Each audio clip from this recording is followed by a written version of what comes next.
Hi hello welcome back to my YouTube channel. അപ്പോൾ എല്ലാവരും സുഖമായിട്ടിരിക്കുന്നു എന്ന് വിശ്വസിക്കുന്നു. അപ്പോൾ ഞാൻ ഇന്നലെ വെയിറ്റ് ലോസിൻ്റെ കാര്യങ്ങളെ പറ്റിയിട്ടുള്ള ഒരു വീഡിയോ ഇട്ടിട്ടുണ്ടായിരുന്നു. അപ്പോൾ ഞാൻ പറഞ്ഞു ഇനി വരുന്ന വീഡിയോസിൽ ഞാൻ എന്തൊക്കെ കഴിച്ചു, എങ്ങനെയാണ് എൻ്റെ ഡയറ്റ് ഫോളോ ചെയ്തിട്ടുള്ളത്, ഇതൊക്കെ കാര്യങ്ങളാണ് ഞാൻ പറയാൻ പോകുന്നതെന്ന് പറഞ്ഞു. അപ്പോൾ ഇന്ന് ഞാൻ പറയുന്നത് ഞാൻ എന്തൊക്കെ ആ ടൈമിൽ കഴിച്ചു, എൻ്റെ ഡയറ്റ് ഞാൻ ഏതൊരു രീതി ഫോളോ ചെയ്തിട്ടാണ് ഡയറ്റ് എടുത്തതെന്നാണ്.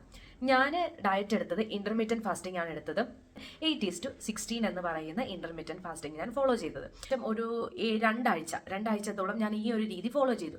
നമുക്ക് ചിലപ്പോൾ 1-2 കിലോ ഒക്കെ പെട്ടെന്ന് തന്നെ കുറയും. ഈ മുളപ്പിച്ച് കഴിക്കുമ്പോൾ അതിൻ്റെ ടേസ്റ്റ് എനിക്ക് വലിയ ഇഷ്ടമല്ല. അതുകൊണ്ട് ഞാൻ മുളപ്പിച്ച് അങ്ങനെ കഴിക്കാറില്ല. എങ്കിലും എനിക്ക് മടുപ്പില്ലാത്ത രീതിയിൽ എൻ്റെ ഡയറ്റ് കൊണ്ടുപോകണം, ഇതായിരുന്നു എൻ്റെ ആഗ്രഹം. ഞാൻ ഷുഗർ ആഴ്ചയിൽ ഒരു ദിവസം കഴിക്കുക അങ്ങനെ. അപ്പോൾ ഞാൻ അത്യാവശ്യ കാര്യങ്ങളെല്ലാം കവർ ചെയ്തിട്ടുണ്ടെന്ന് എനിക്ക് തോന്നുന്നുണ്ട്. അപ്പോൾ ഇനി വരുന്ന വീഡിയോസിൽ ഞാൻ എന്തൊക്കെ ബോഡി ഷേമിംഗ് ആണ് ഫേസ് ചെയ്തിട്ടുള്ളത് എന്നാണ് ഞാൻ ഇനി പറയാൻ പോകുന്നത്. അപ്പോൾ വരുന്ന വീഡിയോസ് കാണാൻ വേണ്ടിയിട്ട് എൻ്റെ ചാനൽ സബ്സ്ക്രൈബ് ചെയ്ത് സപ്പോർട്ട് ചെയ്യുക. അപ്പോൾ നെക്സ്റ്റ് വീഡിയോ വരുന്നവരേക്കും ബൈ ബൈ.